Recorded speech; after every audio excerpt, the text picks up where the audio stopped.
This is a Religica production. Religica. Welcome back to another Religica podcast. In this interview, Dr. Michael Trice spoke with Elizabeth Ramey, who is Chief Finance Officer of My Journey, working professionally alongside those citizens with special needs within the state of New Mexico. She is part of a family with 3 generations who have experienced Fragile X syndrome, a genetic disorder that affects families around the world. Take a listen. So tell us a little bit about your professional and family situation and how it is that your work with those with special needs has become so important to your daily life. Big question. Why don't we start? Why don't we start here? Why don't I start small? Why don't we start here? So, are you from New Mexico? I am not. I'm from Baltimore, Maryland. When did you move here? And we moved here to Albuquerque when I was 10. Mm-hmm. So I went to junior high and high school, some college here, and finished my degree here. You have 3 siblings, and 2 of those siblings have special needs. Is that right? That is correct. They both have Fragile X. And Fragile X is a genetic disorder that causes intellectual disability, behaviorally, and learning challenges. It sits on the autism spectrum disorder. It's one of those, but it's its own disorder because it is genetic. They both have Fragile X, but they were not diagnosed until my son Reed was when he was 3. So Reed's 22. So that was 18 years ago. Probably a lot of people haven't heard about Fragile X. No, it was first diagnosed in 1969. There's an organization that has a website. It's fragilex.org. And they are on the cutting edge trying to get information out. It's a great resource for parents and families, or if you're just interested in learning about Fragile X and how it affects people. So what's the experience of being a sibling in the early 70s to being a parent in the late 90s dealing with Fragile X in terms of support?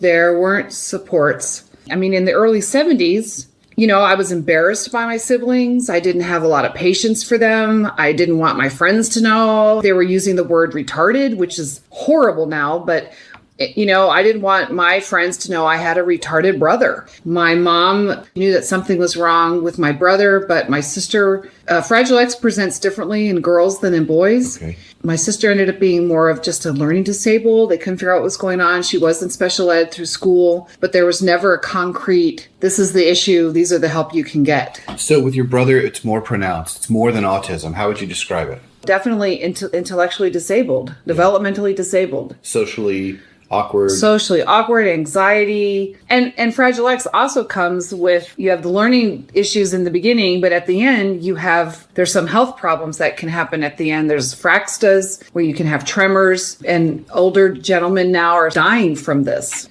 Do you have early memories of being a part of a religious community and having your brother there with you when your family went to a service together? Yes. And can you describe that for us? What's around that memory for you? I grew up in a church family. We went to several different churches and different denominations along the ways, my years, but we always went to church as a family. It was very important for my mom for us all to go. And she also enrolled us all in religious classes, and everybody was able to do religious classes or religious teachings except my brother. There wasn't a place for him in the church. So she would drop us all off and then take him home. Mom would drop everyone off and then take Matt home? Yes. Because why? Well, because it usually wasn't a church day. What do you mean by that? Well, it was a Wednesday or a Thursday taking religious classes. I see. Catechism, confirmation. We were all taking the classes. But if it was on Sunday, like sometimes some churches have after school or after service Bible studies. And my brother never had a class to go to, so he would go to the whole church service with my mom. And my mom used to always sit in the back in case she had to exit quickly if he got agitated or was talking too much or couldn't sit still for the sermon. I think what you're describing is a common experience that many people have with family members who have special needs. Draw back on that memory. What is everyone doing around you? Trying not to sit with us, staring at us. Staring. So sighing, because, if my brother ever made an outburst during a sermon, there was always somebody that would sigh audibly, visually, so that my mom was sure to see the inconvenience my brother was causing that person while they were trying to listen to their uplifting sermon. How did that make you feel? Like crap and embarrassed. And I was young, so I often took the side of the person who was sighing and acting inexcusably, and was like siding with her, him, and wishing my mom would take my brother out of the service. In the 70s, when they're turning away and they're repulsed, and you're doubling down in terms of victimizing your own family alongside others, it's an internal conflict for sure. It creates massive conflict, doesn't it? Yeah. Seems to me what you're describing is you become a spectator rather than an active agent on behalf of your family. Rather than an advocate. So you move from being an advocate for the perpetrator in some regards to being an advocate for your family. Right. When did you become an advocate for your family?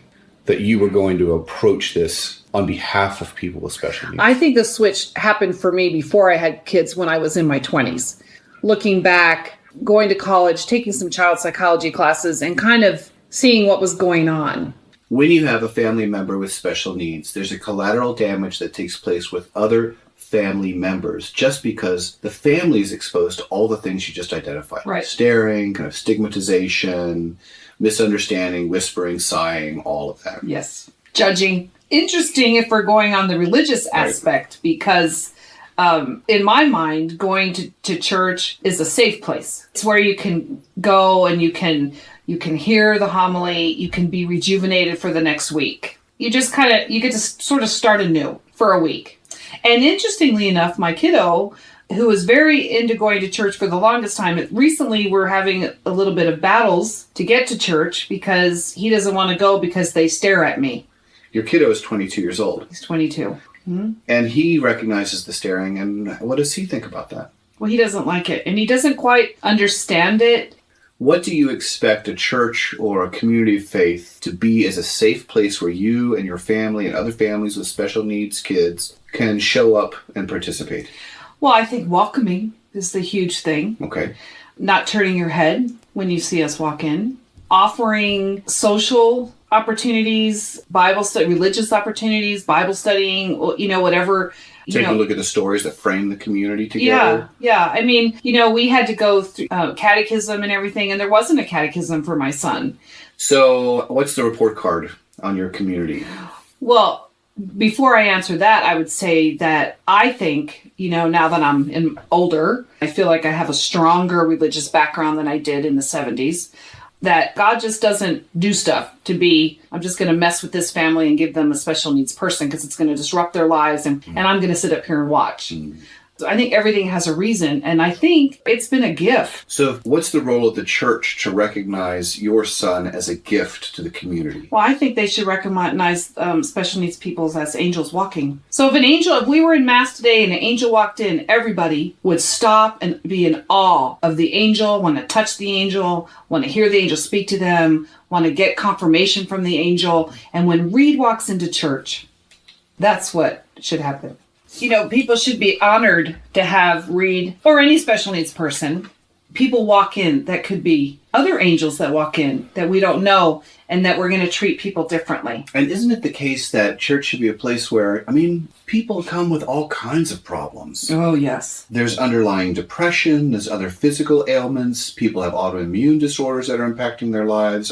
There's a lot you can't see underneath the skin. Yes. So we're very quick to judge what falls outside of the bandwidth of normal, whatever we think normal may be for that time in history. Yes. Is it the responsibility of a faith community to break through all of this and say, we're going to include all members of this community and provide formation classes, for instance? Is that happening in your faith community? No. Why not?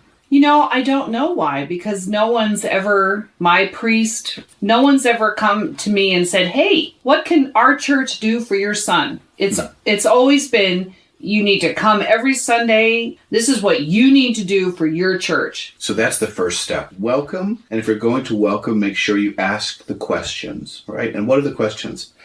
How can we help? What do you need? Maybe a weekly or a monthly gathering, special needs people in the community, which could be anybody. The payback is amazing. Say more about that. Well, if somebody took the time to really sit and talk to Reed and get to know him, He would change them. How so? He does not judge. He has no reason to forgive because you haven't done anything to offend him. He listens and converses with you from a pure sense. He's very honest, so he might say something that I wouldn't particularly care for. And I've had people find that very refreshing. He's refreshing. He's easy to love. If you were in a room with religious leaders and you had an opportunity to advise them, you've already said a few things. Welcome, ask the question. Mm-hmm. We might add a third, which would be open to the gift, mutual giftedness. Mm-hmm. Welcome the person in, like you see them come the next week and you get up and you go sit with them. Maybe you talk to them when the service is over and just, hey, how's it going? I've seen you here every week for a month. Where are you from? There's tons of opportunities. It can be in the church office during the week. It can be at the service. It could be at a class, becoming an usher, helping out with religious education. 1 week in the summer, they could come and they could do a half day something. A monthly interreligious social would be extremely beneficial just to this group of people and to their families. Because let me tell you, the person that stands that's disabled in front of you has a whole bunch of people behind him getting him there. And so when you offer something to them, you have just opened up a world to the people that stand behind him. And that's very important. We tend to look at people with special needs as isolated and removed from normalcy. They are not standing there alone. Yes. Do you think that religious leaders in local communities can also play a formative role in that community on behalf of those with special needs? Yes. I think anybody can be an advocate. Advocacy comes from a place of safety. Right. In order to be a really high-functioning, advocating community, you have to be able to ask the questions that are really deeply meaningful for those families that have special needs related members. Mm-hmm. This all is correlated to one another. You have to have trust. And there's trust. So if you're in a community that isn't a safe place, you can imagine it's not a place that will advocate for your best needs. It's not going to advocate for your family. It may not be the most trusting community that you could go to, in which case you may ask yourself, why am I here? Right. And I'm just going to go to the movies. Well, there's more in a bag of popcorn than there is in an unsafe community, that's for sure. That's staring at you.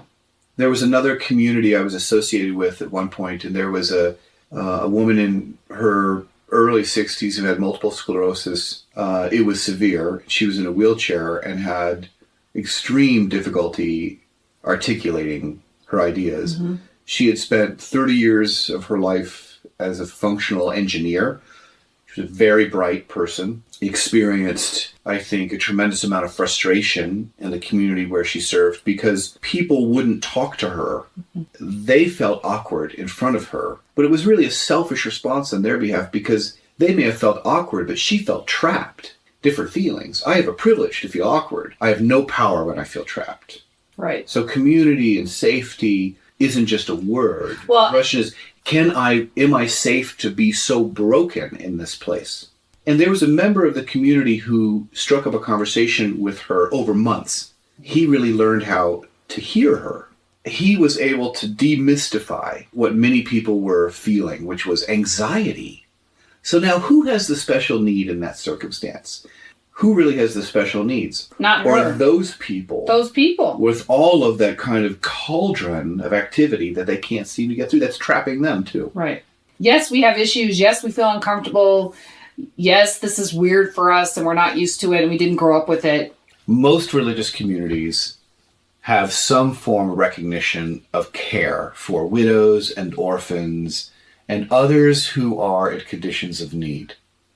Would you say that we live by that effectively? No. So kindness. What happened to kindness in church? Faith community should be an extension of your nuclear family. So you have your family that you live in your home with, and then you have your faith community. And we all should be family. And somehow there's a disconnect between the nuclear family and your faith community family. Your faith community family is so fast to judge and not be accepting of the nucleus. It's easier to stay home and be safe in your home than to venture out into your faith community where there's the risk of being vulnerable, invalidated, small, stared at. Most every religious tradition has stories of people walking from out of town into the community, the stranger in our midst. Mm-hmm. We spoke earlier about how you changed from being someone who inadvertently supported the perpetrator who was staring at your brother to being someone who understood safety and what it means to be a trusted advocate on behalf of those people. My common denominator is love. I love my people, and I love my clients, and I love their families. You know, it's not a job. It's what I do. My son needs me. My brother needs me. I'm there. You have been listening to Religica. Visit us at www.religica.org.